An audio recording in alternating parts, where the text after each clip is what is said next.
Je dis souvent aux gens qu'on est une petite école rurale, donc on a plus d'élèves, on a 190 élèves. C'est une école primaire, donc on a les 5 ans maternelle jusqu'à 13-14 ans en 8e année. Dans un milieu où beaucoup de la population travaille dans des usines, par exemple, transformation du bois, transformation du poulet surtout. Et puis, évidemment, c'est une école qui existe depuis 1997, donc qui est relativement jeune pour nous.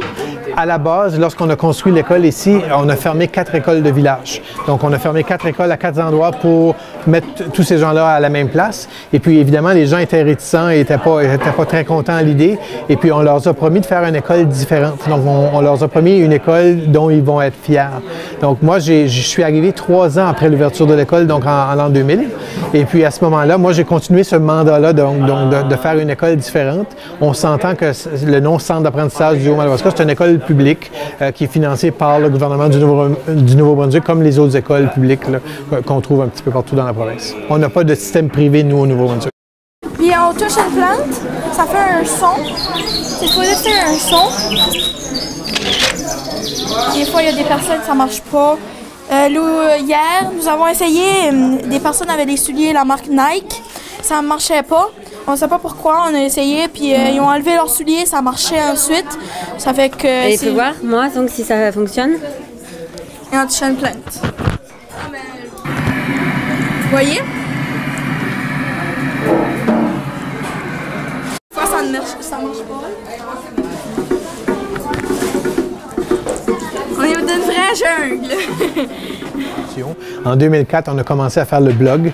Donc, on avait l'idée, un peu avec l'idée de Mario Asselin au Québec, de faire le blog scolaire. Et puis, on a développé des partenariats, des réseaux pour pouvoir justement offrir à nos élèves la possibilité de faire ça. Et puis, la suite a continué avec le temps. Il y a eu des projets d'innovation au Nouveau-Brunswick. On a suggéré de faire un projet de robotique qui a été accepté dans sa totalité. Donc, ça l'a emmené un peu un effet domino. Et lorsqu'on a ouvert le labo créatif, 4 ans passés déjà, nous, on a été chanceux parce qu'on a été approchés par un organisme qui voulait justement connaître une histoire de succès avec une école qui pouvait avoir, disons, cette culture-là du changement. On a été approchés et on a dit oui, évidemment, tout de suite. Donc, on a combiné tout ce qu'on avait ramassé, acheté et puis on a créé ça dans un endroit qui s'appelle maintenant le Labo Créatif. Au début, ça avait pris du temps parce qu'on n'avait pas beaucoup d'idées pour commencer. Puis, il y avait trop de monde dans l'équipe. Ça fait que, ouais, c'est ça. Puis là, on a commencé, on avait mis quelque chose d'autre là. Là, ça marchait pas. La bille tombait tout le temps, ça fait qu'on a essayé de quoi d'autre. Puis on voulait mettre un système de poulie. Ça fait qu'on a fait la poulie activer un autre boule. Puis ça a activé la boule ici. Puis là, ils nous ont demandé de mettre comme de la programmation puis des robots dedans. Ça fait qu'on a mis du EV3. Puis on est en train de mettre du Scratch. Ça fait que c'est ça. Du Makey.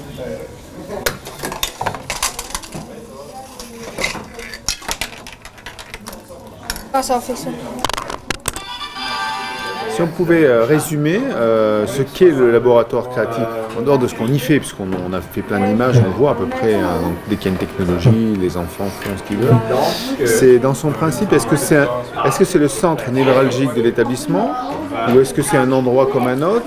Comment on le positionne? C'est un peu de tout dans le sens qu'au départ, on n'avait pas de modèle comme tel, donc il a fallu le créer dans notre tête un petit peu. Nous, on l'appelait un espace d'apprentissage personnel. Donc on voulait que les enfants, parce que dans notre mission d'école, on veut développer le talent des enfants, en plus des apprentissages évidemment. Donc on voulait que les jeunes aient un espace pour pouvoir développer leur talent. Et puis, c'était pas nécessairement seulement technologique, donc vous avez vu probablement l'extension de notre labo créatif, on va voir la couture, le tricot, la peinture, les arts, il y a plein de choses comme ça. Et puis, de donner cet espace-là, c'est une chose, mais de donner le temps, donc un espace-temps pour que les jeunes peuvent justement créer des projets, les faire avancer. L'histoire, c'est un gars qui a eu une commotion.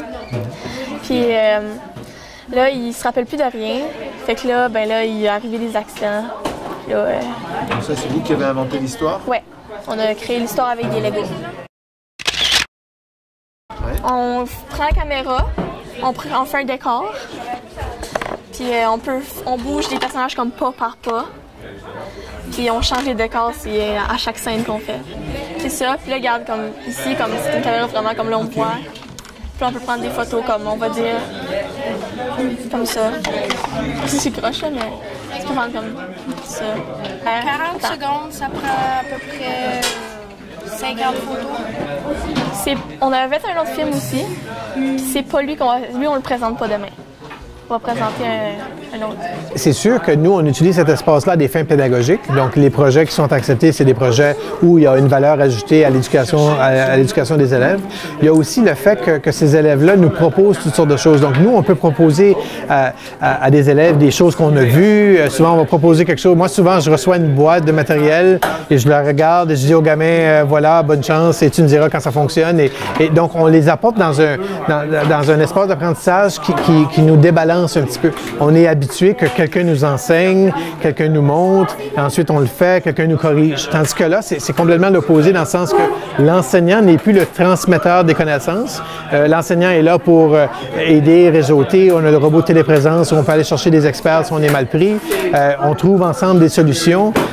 Souvent, on va dire « Ah, tu fais ce projet-là? Oui, 2 ans passés, lui a fait ce projet. Va le voir, il va t'aider à démarrer. » Donc, c'est vraiment de créer des réseaux que les jeunes sont capables de faire des transferts par la suite pour se dire, puis je pense honnêtement, ce qu'on veut finalement, c'est que les jeunes peuvent résoudre des problèmes. Donc, d'être capable de faire des transferts. J'ai quelque chose de difficile à faire, je m'y prends comment? Puis cette démarche-là est transférable à d'autres sortes de problèmes dans la vie de tous les jours finalement. Fait comme le plus réel possible. À ça, le château, il est plus comme... Vu qu'on n'est plus dans l'ancien temps, c'est une place que tu peux visiter. Puis tu achètes l'étiquette ici. Ça, c'est en clôture pour pas que le monde rentrait quand il y a personne qui protège le château. Ça, c'est les tunnels, puis aller à l'étau, puis ça, dans chaque bord. Comme dans chaque tour, j'ai mis une échelle qu'on peut monter dans le top. Comme s'il y a des personnes qui veulent tirer des flèches, ils tirent ça là-bas. Et ça, pour protéger vers là, puis là. C'est qu'on leur demande de faire un effort d'y penser avant d'ouvrir la boîte et commencer à faire les choses. Et ça, les élèves ne sont pas habitués à ça. Donc, de mettre sur papier leurs idées et nous proposer à nous quelque chose qui est réalisable et qui fait du sens un petit peu. Donc, ça, c'est une chose qui est importante. Puis, il y a aussi la possibilité de prendre des décisions. Donc, s'ils ont besoin d'un outil, s'ils ont besoin d'un moteur, 2 moteurs, évidemment, tout est gratuit ici. Donc, on doit gérer le matériel qu'on a. Et puis, on n'a pas de petits magasins comme tel. Donc, quand on manque de bâtons de colle, on manque de bâtons de colle. Donc, tout le monde manque de colle. Et puis, on doit travailler ensemble pour avoir cette vie-là de communautaire. Puis, ce que je trouve intéressant aussi pour les jeunes, c'est que les grands vont souvent aider les plus jeunes.